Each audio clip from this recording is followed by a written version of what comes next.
warahmatullahi wabarakatuh. Waalaikumsalam warahmatullahi wabarakatuh.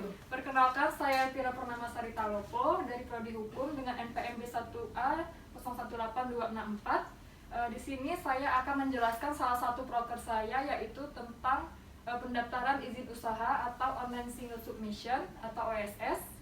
Baiklah, sebelum dimulai saya akan membagikan brosur dan angket.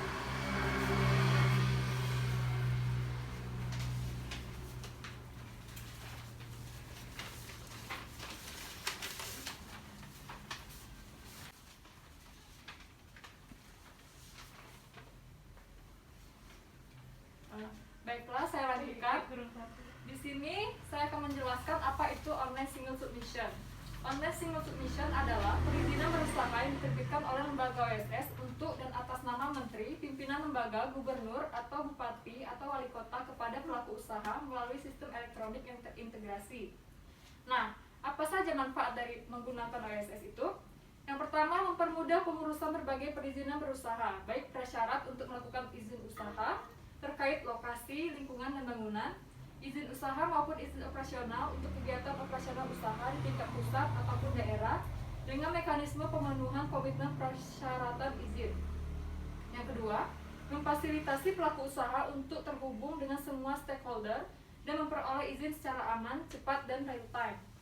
Lalu yang ketiga, memfasilitasi pelaku usaha dalam melakukan pelaporan dan pemecahan masalah perizinan dalam satu tempat. 4. Memfasilitasi pelaku usaha untuk menyimpan data perizinan dalam satu identitas berusaha atau NIP. Prasyarat sebelum mengakses OSS tersebut diantaranya memiliki NIK dan menginputnya dalam memproses pembuatan user ID khusus untuk pelaku usaha berbentuk badan usaha. Nomor induk kependudukan atau NIK yang dibutuhkan adalah NIK penanggung jawab badan usaha. Yang kedua, pelaku badan usaha berbentuk PT, badan usaha yang didirikan oleh yayasan, koperasi, CV, firma, dan persekutuan perdata menyelesaikan proses pengesahan badan usaha di Kementerian Hukum dan HAM melalui AHU online sebelum mengakses OSS. Lalu yang ketiga, pelaku usaha badan usaha berbentuk perum, perumda, badan hukum lainnya yang memiliki oleh negara, badan layanan umum, dan lembaga penyiaran menyiapkan dasar hukum pembentukan badan usaha. Lalu prosedur menggunakan OSS diantaranya harus membuat user ID, lalu login ke sistem OSS dengan menggunakan user ID, mengisi data untuk memperoleh nomor induk berusaha atau NIP. Untuk jenis usaha yang baru, melakukan proses untuk melakukan izin dasar, izin usaha, dan atau izin komersial atau operasional. Berikut dengan komitmennya. Sedangkan untuk usaha yang telah berdiri, melanjutkan proses untuk memperoleh izin berusaha, izin usaha dan atau komersial. Baru yang belum dimiliki, memperpanjang izin berusaha yang sudah ada, mengembangkan usaha, mengubah dan memperbarui data perusahaan. Pembuatan dan aktivasi akun OSS itu sendiri sebagai berikut. Untuk badan usaha, melakukan pendaftaran di sistem OSS dengan memasukkan nomor induk kependudukan atau NIK, penanggung jawab badan usaha, atau direktur utama, dan beberapa informasi lainnya pada form registrasi yang tersedia. Sistem OSS akan mengirimkan 2 email ke badan usaha untuk registrasi dan verifikasi akun OSS. Email verifikasi berisi user ID dan password sementara yang bisa digunakan untuk login ke sistem OSS.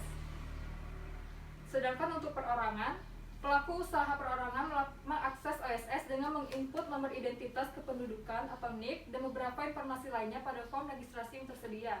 Sistem OSS akan mengirimkan 2 email ke pelaku usaha perorangan untuk registrasi dan verifikasi akun OSS. Lalu bagaimana cara mendapatkan NIP dan dokumen pendaftaran lainnya? Nah, nomor induk berusaha atau NIP adalah identitas pelaku usaha yang diterbitkan oleh lembaga OSS setelah pelaku usaha melakukan pendaftaran. NIP wajib dimiliki pelaku usaha yang ingin mengurus perizinan berusaha melalui OSS, baik usaha baru maupun usaha yang sudah berdiri sebelum operasional OSS.